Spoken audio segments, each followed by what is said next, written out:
भाई साहब। हाँ जी।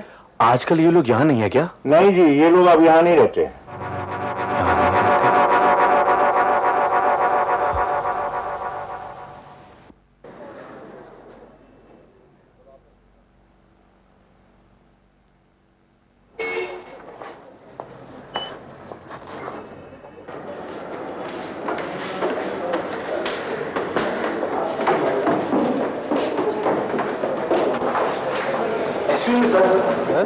सर, निशा क्लास में आई थी। निशा? कौन निशा? अच्छा ओबरॉय सर। निशा वो तो कई दिनों से कॉलेज नहीं आ रही है। कई दिनों से कॉलेज में आ रही? Are you sure? Yes Kartik, मैं जानता हूँ, शी इज माई स्टूडेंट और मुझे ही पता नहीं होगा।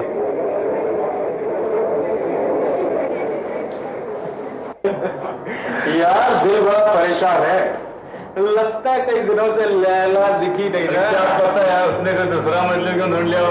यार उसे कॉलेज तो आना चाहिए था ना। मजनू वो दूसरा ढूंढे या तीसरा। सही बेटो तुम। अब देखते नहीं उसके बगैर कैसा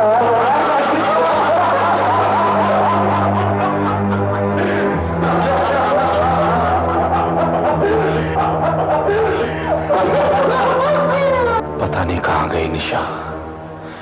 अब उसे ढूंढने कहाँ जाऊं? तो नरमन पॉइंट चलो। अरे भाई, नरमन पॉइंट क्यों? आशा दीदी के ऑफिस में कुछ काम है। ओ हाँ, निशा की दीदी आशा जी के ऑफिस से पता चल सकता है कि निशा कहाँ है। यस।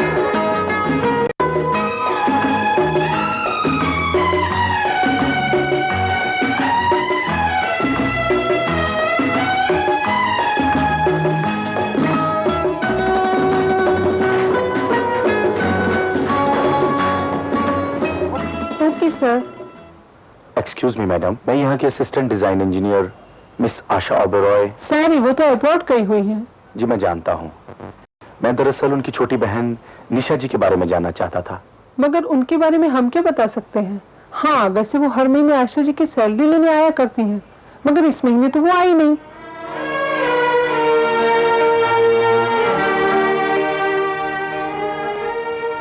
ओके। ओके।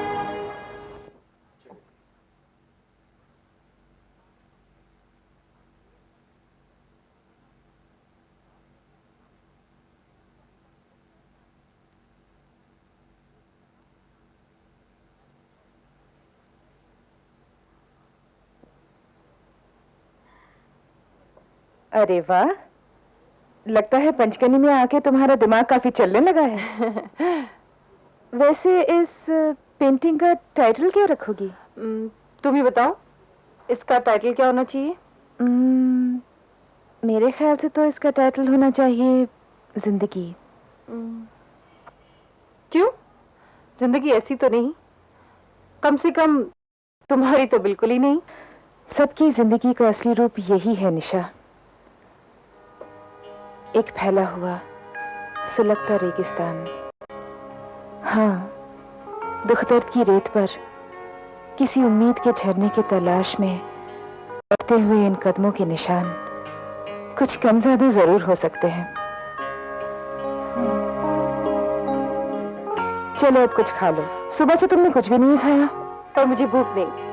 अरे भूख कैसे नहीं है? वैसे भी इन दिनों तुम्हें खूब खाना चाहिए। चलो लाओ। अरे लाओ भाई। तुम ठहरो, मैं देखती हूँ। शायद प्रभात होंगे। आंटी यार। हेलो। अरे मम्मी, तुम पंचकनी कब आई? थोड़ी दिन पहले। हाय हेलो बेटा, कैसी हो? Absolutely fine. तुम कैसी हो? अच्छी हूँ। सुना है आशा अब्रॉड चली गई? जी आंटी। अच्छा किया तुम यहाँ चली आई। बॉम्बे में अकेली बोर हो जाती, यहाँ रुचि के साथ तुम्हारा मन लगा रहेगा। जब तक आशा दीदी नहीं आ जाती ये मेरे पास ही रहेंगी। क्यों, तुम्हें कॉलेज नहीं जाना क्या? कॉलेज तो ज्वाइन किया है इसने, लेकिन कॉलेज में जो कुछ भी सिखाते हैं वो तो मैं इसे यहाँ भी सिखा सकती हूँ। Good, very good. वहाँ तो कॉलेज में टाइम लिमिट है, यहाँ तो तुम जितनी देर चाहो रुचि से सीख सकती हो और प्रैक्टिस भी कर सकती हो। यही सब सोच के तो मैं इसे यहाँ ले आई हूँ। अरे बातों बातों में तुम्हें भूल ही गई।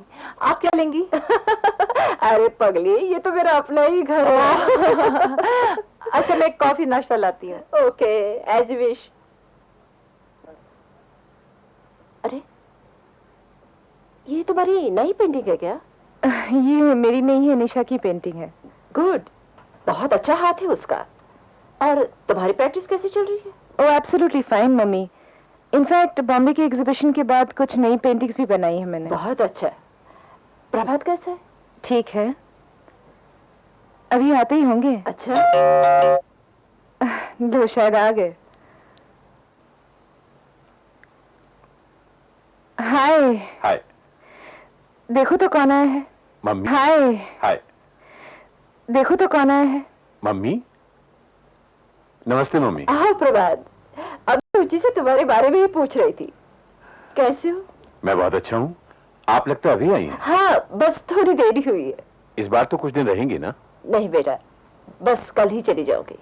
ये क्या मम्मी, आप कुछ दिन भी हमारे साथ नहीं रहती। रुचि, देखो बेटा, तुम लोगों से ज्यादा मेरा अपाहिज, दुखी, जीवन से हारे हुए लोगों के साथ रहना ज्यादा जरूरी है, जो मेरे पास जीवन सदन में नया जीवन पाने की उम्मीद से आते हैं। लेकिन फिर भी मम्मी।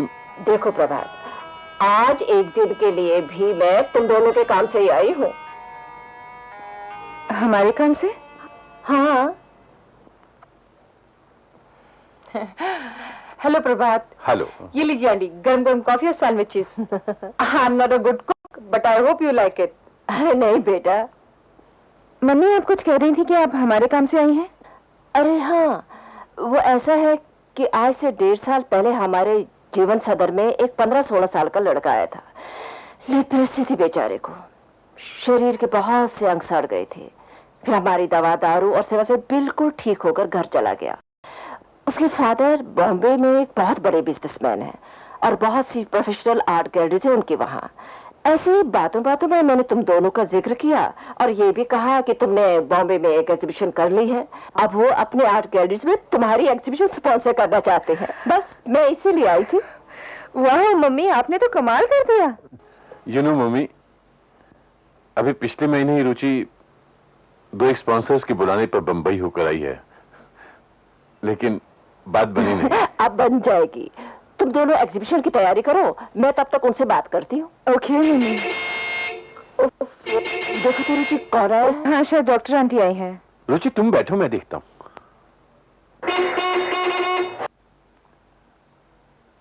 ओह डॉक्टर मंगला, आइए आइए।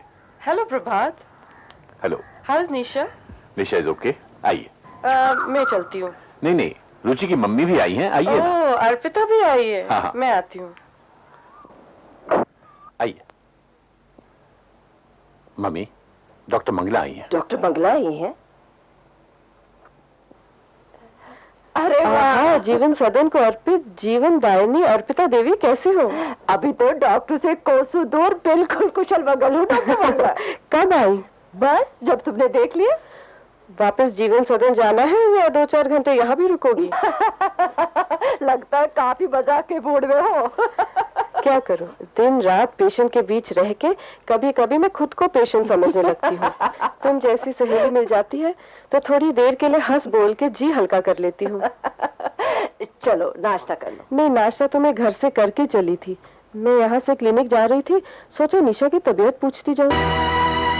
क्यों, क्या हुआ निशा को? अरे कमाल है, आप नानी माँ बनने वाली है और आपको पता ही नहीं।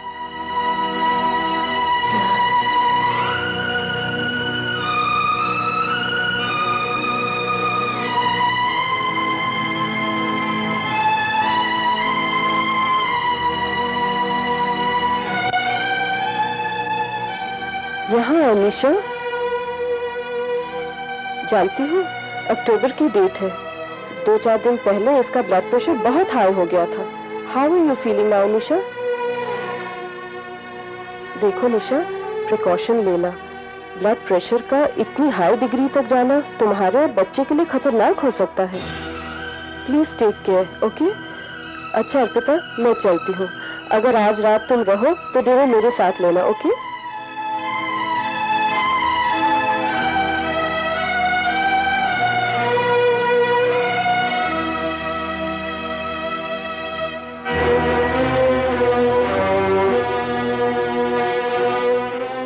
जिद पे आकर इतना सख्त फैसला तो कर लिया है, लेकिन तुम्हारी मां बनने का अंजाम तुम जानती हो? समाज में खुद को एक गिरी हुई बदचलन औरत साबित करना और बच्चे को एक ऐसी लानत भरी जिंदगी देना जो मौत से भी बदतर होगी। देखो निशा, जब तक तो बच्चा छोटा है कोई बात नहीं, लेकिन जब बच्चा बड़ा होगा लोग उसे बेबाप की औलाद पुकारेंगे और फिर हर क्षण, हर पल, हर सोसाइटी में, हर जगह उसे ये ताना सुनना पड़ेगा। निशा, फिर वही बच्चा अपनी हर सांस के साथ तुम्हें चीख चीख कर कहेगा कि अगर तुम मुझे एक इज्जतदार जिंदगी नहीं दे सकती थी तो तुम्हें मुझे पैदा करने का क्या हक था? नहीं निशा, नहीं, बहुत गलत फैसला किया है बेटा। अब भी वक्त है, तुम ये बच्चा नहीं, मैं इस बच्चे की हत्या नहीं करूंगी। समाज चाहे मुझे किसी भी नजर से देखे तो तुम चाहती हो कि तुम्हारी औलाद जिंदगी भर तुम्हारे किए की सजा भुगतती रहे, जिंदगी भर कोई तुम्हारी इज्जत न करे?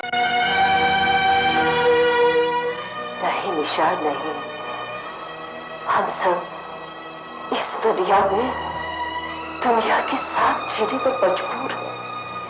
हम अपनी मर्जी से दुनिया को नहीं बदल सकते और ये सब मुमकिन भी नहीं है।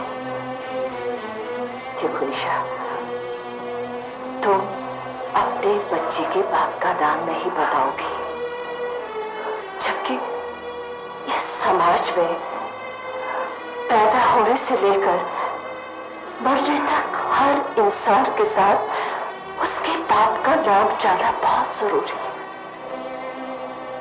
निशा, अपनी जिद छोड़ो बेटा, वरना तुम अपना जीना तो दुश्वार करोगे ही, बल्कि एक दिन अपनी औलाद को खुदकशी करने पर मजबूर कर दोगे। मुझे कुछ समझ में नहीं आ रहा कि मैं करूं क्या। मुझे कुछ समझ में नहीं आ रहा। देखो बेटा, कोई भी कदम उठाने से पहले तुम एक बार कार्तिक से जरूर मिल लो, ये मेरा मशवरा है।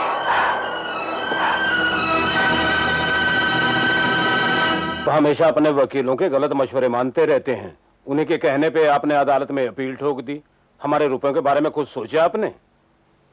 मैं तो दिन रात इन्हीं चक्रों में डूबा रहता हूं रतनलाल जी, लेकिन क्या करूं, क्रय दिशा इतनी बिगड़ गई है कि सारा कारोबार ठप हो गया है। बुरा ना मानो तो एक बात कहूं दीनदयाल जी, मार्केट में तो हमने ये भी सुना है कि आपको दिवालिया करार दिया गया है। धुआं उठा है तो आग भी लगी होगी इंद्रमणि जी। हाँ, आपने सही सुना है। ये पनवेल वाली फैक्ट्री भी काफी मुद्दत से बंद पड़ी है। ऐसे में आप लोगों का भुगतान कैसे करेंगे? बाजार वालों को भुगतान तो करना ही पड़ेगा जायसवाल जी। इस मामले की बातचीत चल रही है, जैसे ही बात पक्की होती है। अजी एक बात से क्या होगा, 18 लाख तो मेरे ही निकलते हैं। घबराइए मत रतनलाल जी, पनवेल वाली फैक्ट्री पूरी मशीनरी के साथ बेच दूंगा। भाभी जी का जेवर वगैरह भी तो होगा। अब जो भी है, बस कुछ ही दिनों में आप सबका हिसाब कर दूंगा, आप निश्चिंत रहिए। बड़ी मेहरबानी दीनदयाल जी, हम लोग तो आपकी ईमानदारी और जुबान के कायल रहे हैं। क्यों जी? जी हाँ जी हाँ, हम तो बस आपको याद दिलाने आए थे। अच्छा, नमस्ते। अच्छा जी, नमस्ते।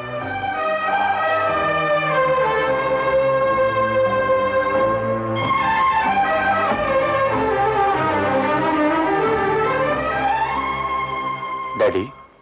अरे तुम लोग आ गए? डैडी ये लोग? अच्छा, वो तुम लोग आ गए। बैठो, मुझे तुमसे इन्हीं के बारे में कुछ बात करनी है।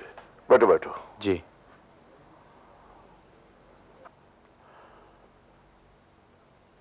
ये सब मार्केट के व्यापारी थे बेटे, अपना अपना पैसा मांगने आए थे। आपने कहा नहीं, कोर्ट में अपील की हुई है, जब तक उसका फैसला नहीं हो जाता हम उनके पैसे। हमारी अपील से इनका क्या वास्ता बेटे, इनका पैसा तो हमारे पास फंसा हुआ है ना। और फिर सारी मार्केट में मशहूर हो गया कि मैं दिवालिया हो चुका हूं, मेरी फैक्ट्री बंद हो चुकी है। ऐसे में लोगों को अपने पैसे की चिंता तो होगी ना। तो फिर आपने क्या सोचा डैडी? बहुत सोच विचार करने के बाद मैं इस नतीजे पे पहुंचा हूं, हम यहां से दिल्ली शिफ्ट कर जाएंगे। तो फिर निशा का क्या होगा, जो मेरे बच्चे की मां बनने वाली है? ये आप क्या कह रहे हैं डैडी? दिल्ली में हम क्या करेंगे? वहां गिरधारी है, वहां से ट्रांसपोर्ट का बहुत बड़ा बिजनेस है। कई बार कह चुका कि मैं वहां आ जाऊं उसके पास, और फिर मेरे उस पर एहसान भी है। ऐसी हालत में वही हमारी मदद कर सकता है। मैं यहां का ये बंगला, पनवेल की फैक्ट्री और सारा जेवर बेचकर इन सबका कर्जा उतार दूंगा। पर डैडी, मेरी पढ़ाई, कॉलेज। पढ़ाई तो वहां भी हो सकती है, कॉलेजेस वहां भी है बेटे। जरा सोचो, सारे शहर में मेरी कितनी बदनामी हो रही है। बेटे, नए सिरे से नई जिंदगी शुरू करने के लिए हमें दिल्ली जाना ही पड़ेगा।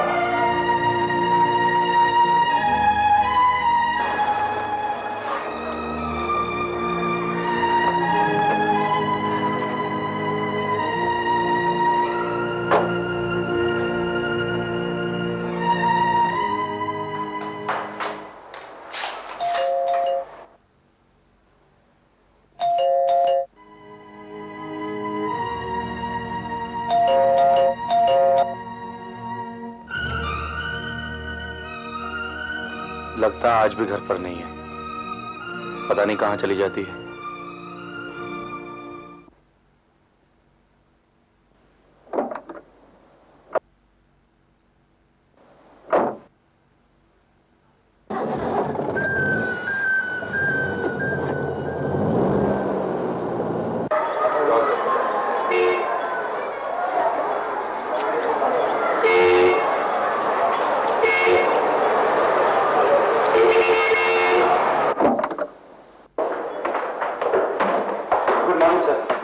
सर वो Nisha Roy, I am sorry Kartik, कुछ दिनों से वो कॉलेज नहीं आ रही है।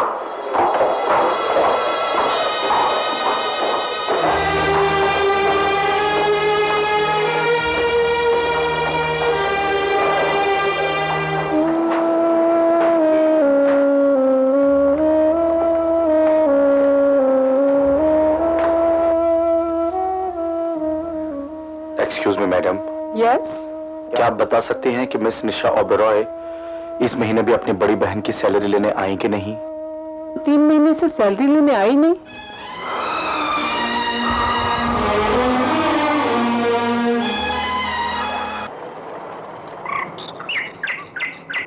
अरे मेम साहब, कितना हुआ? राम राम मेम साहब। राम राम। आप अकेले आए, साथ नहीं आए? वो किसी काम से दुबई चले गए, कुछ दिनों में आ जाएंगे। ये लो। तुम कैसे हो शामशा? अच्छा है मेम साहब, आइए। शामशा, सामने वाले बंगले में बहुत खामोशी है। मार्शल अंकल नहीं है क्या? मार्शल अंकल गोवा गया है, 1-2 दिन में आ जाएगा। ओह, इस लड़के को यहाँ से किसी भी तरह भेजना ही होगा, वरना सारा गड़बड़ हो जाएगा। क्या करूं? क्या सोचने लगी मेम साहब? कुछ नहीं, आइए। चलो।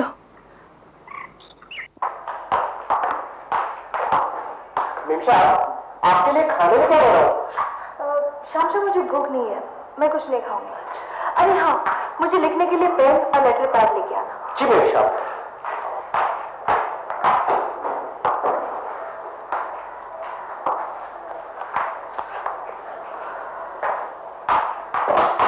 ये लीजिए मेम साहब।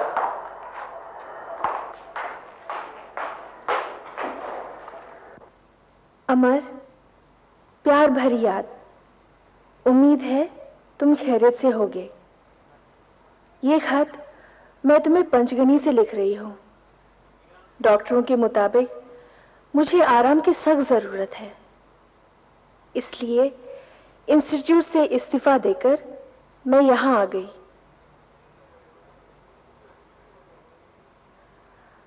अब तुम मुझे यही खत लिखना, तुम्हारा आने वाला मेहमान खैरियत से है।